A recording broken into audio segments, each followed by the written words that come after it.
Olá, eu sou a pastora Mari Foquesato. Estamos juntos em um projeto de leitura da Bíblia e eu convido você para nos acompanhar. Se você ainda não é inscrito no canal, inscreva-se, toque no sininho e escolha a opção todas para que sempre que eu poste um vídeo novo você receba. Deixe o seu joinha, porque isso é muito importante para o crescimento do canal. E se você quiser deixar um comentário e compartilhar esse vídeo, eu agradeço muito. Vamos iniciar a leitura de hoje? O livro que nós vamos iniciar a ler hoje é Neemias. E a primeira parte desse livro pode ser chamada de Memórias de Neemias, porque conta uma série de coisas que o próprio Neemias fez. Ele voltou para Jerusalém e, com a ajuda dos habitantes da cidade, reconstruiu as muralhas da cidade. Havia muitos inimigos, mas finalmente a construção chegou ao fim e as muralhas foram inauguradas.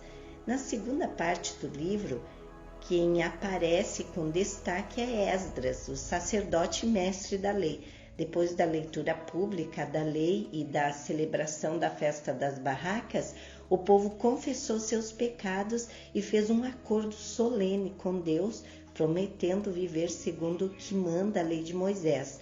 O livro termina falando sobre outras atividades de Neemias. Neemias capítulo 1. Neemias ora por Jerusalém. Esta é a história de Neemias, filho de Acalias. No mês de Quisleu, no ano 20 do reinado de Artaxerxes, rei da Pérsia, eu, que me chamo Neemias, estava em Suzã, a capital do país. Anani, um dos meus irmãos, chegou de Judá com um grupo de outros judeus. Então eu pedi notícias da cidade de Jerusalém e dos judeus que haviam voltado do cativeiro da Babilônia. Eles me contaram que aqueles que não tinham morrido e haviam voltado para a província de Judá estavam passando por grandes dificuldades. Contaram também que os estrangeiros que moravam ali por perto os desprezavam. Disseram finalmente que as muralhas de Jerusalém ainda estavam caídas e que os portões que haviam sido queimados ainda não tinham sido consertados. Quando ouvi isso, eu me sentei e chorei. Durante alguns dias eu fiquei chorando e não comi nada, e fiz a Deus esta oração: Ó Senhor, Deus do céu, Tu és grande e nós te tememos. Tu és fiel e guardas a Tua aliança com aqueles que te amam e obedecem aos Teus mandamentos.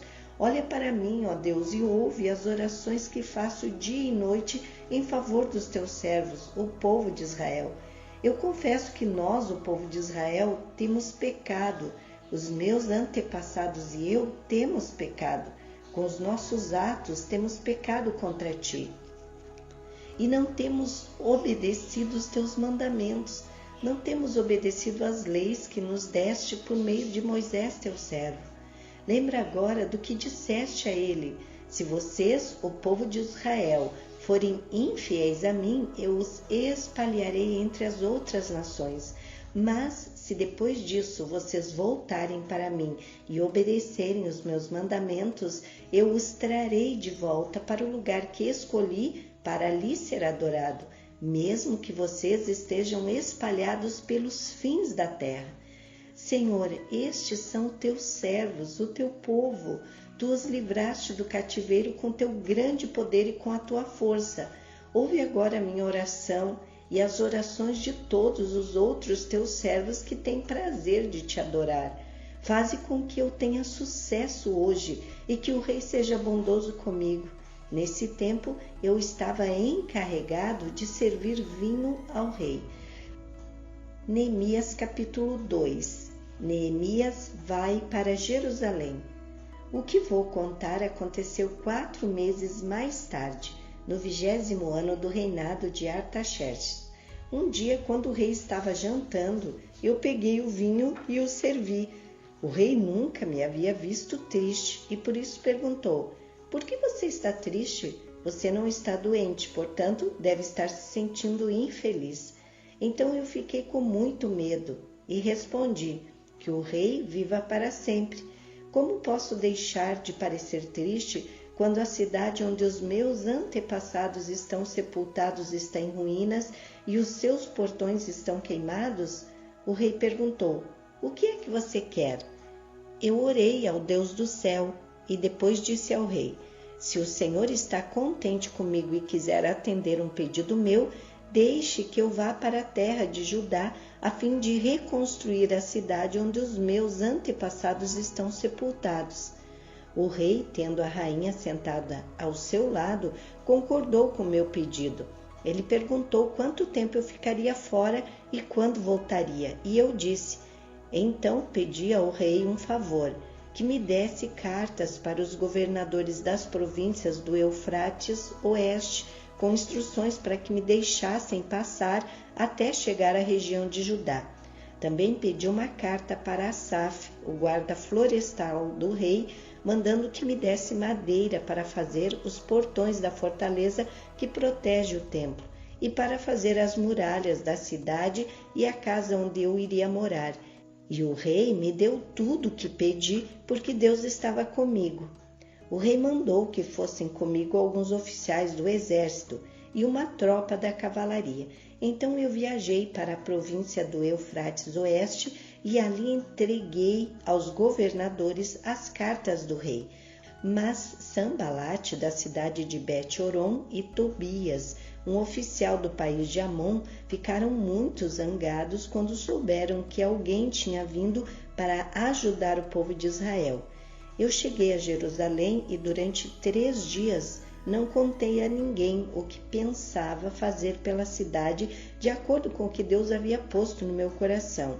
Eu me levantei no meio da noite e saí, junto com alguns dos meus companheiros. Só levei um animal, o jumento, que eu montava. Era noite quando eu saí da cidade pelo portão do vale, no oeste, e fui para o sul, passando pela fonte do dragão até o portão do lixo. Conforme andava, eu ia examinando as muralhas da cidade que haviam sido derrubadas e os portões que haviam sido destruídos pelo fogo. Então virei para o norte e fui para o portão da fonte e para a represa do rei. Mas o jumento não pôde encontrar lugar para passar pelo entulho. Por isso, fui até o vale de Cedron e passei por ele, sempre olhando para as muralhas. Então voltei pelo mesmo caminho pelo qual tinha ido e entrei de novo na cidade pelo portão do vale. Nenhuma das autoridades da cidade ficou sabendo onde eu tinha ido nem o que tinha feito. Até ali eu não tinha contado nada a nenhum dos judeus, aos sacerdotes, às autoridades, aos oficiais ou a qualquer outra pessoa que iria tomar parte no trabalho. Mas então eu lhes disse: vejam como é difícil a nossa situação. A cidade de Jerusalém está em ruínas e os seus portões foram destruídos. Vamos construir de novo as muralhas da cidade e acabar com essa vergonha. Então contei a eles como Deus havia me abençoado e me ajudado, e também contei o que o rei me tinha dito. Eles disseram: vamos começar a reconstrução. E se aprontaram para começar o trabalho. Porém, Sanbalate, Tobias e um árabe chamado Gesem souberam do que estávamos fazendo. Eles começaram a rir e a caçoar de nós e disseram: o que é que vocês estão fazendo? Vocês vão se revoltar contra o rei? Eu respondi: o Deus do céu nos dará sucesso. Nós somos servos dele e vamos começar a construir. Mas vocês não podem ser donos de nenhuma propriedade em Jerusalém, não têm nenhum direito de cidadãos e não têm nenhuma parte nas tradições religiosas do povo de Israel. Neemias capítulo 3. A reconstrução das muralhas. As muralhas da cidade foram reconstruídas da seguinte maneira: Eliasibe, o grande sacerdote, e os seus colegas sacerdotes reconstruíram o portão das ovelhas. Depois o inauguraram e puseram os portões nos seus lugares. Eles reconstruíram as muralhas até a torre do Sem e até a torre de Ananel. Os homens de Jericó construíram o trecho seguinte. Zacur, filho de Inri, construiu o trecho seguinte. O grupo de famílias de Asenaá construiu o portão dos peixes. Eles puseram as vigas e os portões nos seus lugares e colocaram os trincos e as trancas. As 3 partes seguintes foram construídas por estes homens. A primeira por Meromote, filho de Urias e neto de Acós. A segunda por Mesulã, filho de Berequias e neto de Messezabel. A terceira por Zadok, filho de Baaná. Os homens da cidade de Tecoa construíram o trecho seguinte, mas os homens importantes da cidade não quiseram fazer o trabalho braçal que os mestres de obra mandaram. Joiada, filho de Passeia, e Mesulã, filho de Bezodias, reconstruíram o portão velho. Eles puseram as vigas e os portões nos seus lugares e colocaram os trincos e as trancas. Melatias de Gibeão, Jadom de Meronote e os homens da cidade de Gibeão e de Mispá construíram o trecho seguinte, chegando até a casa do governador da província do Eufrates Oeste. Uziel, filho de Araías, que era ourives, construiu o trecho seguinte. Ananias, que era perfumista, construiu o trecho seguinte até a muralha larga. Refaías, filho de Ur, governador da metade do distrito de Jerusalém, construiu o trecho seguinte. Gedaías, filho de Arumafe, construiu o trecho seguinte perto da sua casa. Atus, filho de Asbenias, construiu o trecho seguinte. Malquias, filho de Araim, e Assub, filho de Paate-Moabe, construíram o trecho seguinte e a Torre dos Fornos. Salum, filho de Aloés, governador da outra metade de Jerusalém, construiu o trecho seguinte. As suas filhas o ajudaram no trabalho. Anum e os moradores de Zanoa reconstruíram o portão do vale. Eles puseram os portões no lugar, colocaram os trincos e as trancas e consertaram 500 metros de muralha até o portão do lixo. Malquias, filho de Recabe, governador do distrito de Bet-Aquerem, reconstruiu o portão do lixo. Ele pôs os portões no lugar e colocou os trincos e as trancas. Salum, filho de Coozé, governador do distrito de Mispa, reconstruiu o portão da fonte. Ele fez uma cobertura, pôs os portões no lugar e colocou os trincos e as trancas. Na represa de Selá, ao lado do jardim do rei, Salum construiu a muralha até as escadas que descem da cidade de Davi. Neemias, filho de Asbuque, governador de metade do distrito de Bet-Zur, construiu o trecho seguinte, até a sepultura de Davi, até a represa e até as barracas dos soldados. Levitas que trabalharam nas muralhas. Os levitas também ajudaram a construir as muralhas. Segue a lista deles. Reum, filho de Bani, construiu o trecho seguinte. Asabias, governador da metade do distrito de Keila, construiu o trecho seguinte. Bavai, filho de Enadad, governador da outra metade do distrito de Keila, construiu o trecho seguinte. Ézer, filho de Jesua, governador de Mispá, construiu o trecho seguinte em frente do depósito de armas, até o lugar onde a muralha faz esquina. Baruque, filho de Zabai, construiu o trecho seguinte, desde a esquina da muralha até a porta da casa de Eliasibe, o grande sacerdote.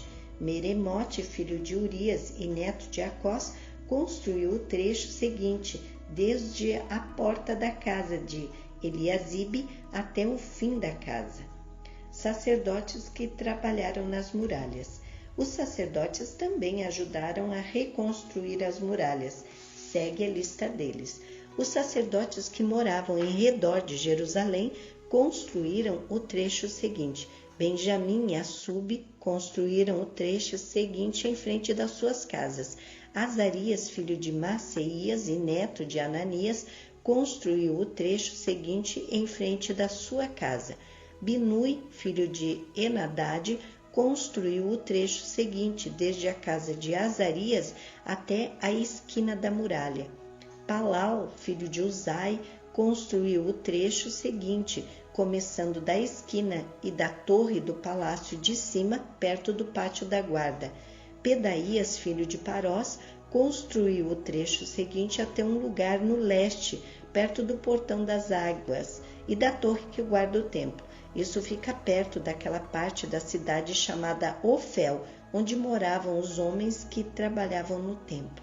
Outros construtores. Os homens da cidade de Tecoa construíram o trecho seguinte, que era o seu segundo trecho, desde um ponto no lado contrário à grande torre que guarda o templo até a muralha perto de Ofel. Um grupo de sacerdotes construiu o trecho seguinte, saindo no portão dos cavalos e continuando para o norte. Cada um deles construiu em frente da sua própria casa. Zadok, filho de Emer, construiu o trecho seguinte em frente à sua casa. Semaías, filho de Secanias, que era o guarda do portão leste, construiu o trecho seguinte. Ananias, filho de Selemias, e Anum, o sexto filho de Zalaf, construíram o trecho seguinte. Este foi o segundo trecho que eles construíram. Mesulã, filho de Berequias, construiu o trecho seguinte em frente da sua casa. Um ourives chamado Malquias construiu o trecho seguinte até uma casa usada pelos trabalhadores do templo e pelos comerciantes. Essa casa estava ao lado do portão da guarda, perto da sala que ficava no alto da esquina nordeste da muralha. Os ourives e os comerciantes construíram o último trecho da sala da esquina até o portão das ovelhas. Neemias capítulo 4. Os inimigos de Neemias. Quando Sabalate soube que os judeus estavam reconstruindo as muralhas, ficou furioso e começou a caçoar de nós. Diante dos seus companheiros e do exército dos samaritanos, ele disse: o que é que esses judeus miseráveis estão fazendo? Será que eles pretendem reconstruir a cidade? Será que eles pensam que oferecendo sacrifícios poderão acabar o trabalho em um dia? Será que dos montões de entulho e de pedras que foram queimadas, eles podem tirar pedras para a reconstrução? Tobias, que era do país de Amon, estava com ele e disse: que tipo de muralha eles poderão construir? Até mesmo uma raposa poderia derrubá-la. Ó nosso Deus, escuta como eles caçoam de nós, fazem que a zombaria caia sobre a cabeça deles mesmo, que tudo o que eles têm seja roubado e que eles sejam levados prisioneiros para uma terra estrangeira. Não perdoes o mal que eles fazem e não esqueça os seus pecados, pois insultaram a nós que estamos construindo. Então continuamos a reconstruir as muralhas e logo elas já estavam na metade da sua altura total, porque o povo estava animado para trabalhar. Sambalate, Tobias e os povos da Arábia, Amon e Asdod ficaram muito zangados quando souberam que nós estávamos continuando o trabalho de reconstrução das muralhas de Jerusalém e que as suas brechas já estavam sendo fechadas. Então se reuniram e combinaram que viriam junto atacar Jerusalém e provocar confusão. Mas nós oramos ao nosso Deus e colocamos homens para ficarem de vigia contra eles, de dia e de noite. O povo de Judá cantava uma canção assim: os carregadores já estão cansados e ainda há muito entulho para carregar. A construção desta muralha, quando vamos terminar? Os nossos inimigos pensavam que nós não poderíamos vê-los, nem saberíamos o que estava acontecendo, até que eles já estivessem quase em cima de nós, nos matando e nos fazendo parar o trabalho. E várias vezes os judeus que moravam entre os nossos inimigos vieram nos avisar dos planos que eles estavam fazendo contra nós. Então eu armei o povo com espadas, lanças, arcos e flechas, e os coloquei por grupos de famílias atrás da muralha, em todos os lugares onde ela ainda não estava consertada. Eu vi que o povo estava preocupado e por isso disse a eles e às suas autoridades e aos seus oficiais: não tenham medo dos nossos inimigos. Lembrem como Deus, o Senhor, é grande e terrível, e lutem pelos seus patrícios, pelos seus filhos e pelas esposas e os seus lares. Os nossos inimigos ficaram sabendo que nós havíamos descoberto o que eles estavam planejando e compreenderam que Deus havia atrapalhado os seus planos. Então todos nós voltamos para o nosso trabalho na reconstrução das muralhas. Daí em diante, metade dos homens trabalhava, enquanto os outros ficavam de guarda armados com lanças, escudos, arcos e flechas e armaduras. E as autoridades deram todo o seu apoio às pessoas que estavam reconstruindo a muralha. Cada pessoa carregava materiais de construção numa das mãos e na outra carregava uma arma. E todos os que trabalhavam levavam uma espada na cintura. O vigia, que devia tocar a corneta para dar o alarme, ficava perto de mim. E eu disse ao povo e aos seus oficiais e às suas autoridades: o trabalho é muito espalhado e por isso nós ficamos muito longe uns dos outros nas muralhas. Se vocês ouvirem a corneta tocando o alarme, reúnam-se em volta de mim. O nosso Deus lutará por nós. E assim, todos os dias, desde o nascer do sol até a hora em que as estrelas apareciam de noite, metade de nós trabalhava nas muralhas, enquanto os outros ficavam de guarda, armados com lanças. Nessa mesma época, eu também disse aos encarregados do trabalho que eles e todos os seus ajudantes precisavam passar a noite em Jerusalém, para que assim nós pudéssemos trabalhar de dia e servir como vigias da cidade à noite. Nem eu, nem os meus companheiros, nem nenhum dos meus empregados ou guarda-costas tirávamos as nossas roupas, nem mesmo para dormir, e todos nós estávamos sempre com as nossas armas nas mãos. Amém. Terminamos aqui a leitura de hoje e eu agradeço a você que ficou até o final desse vídeo. Tenha um dia vitorioso. Deus abençoe sua vida.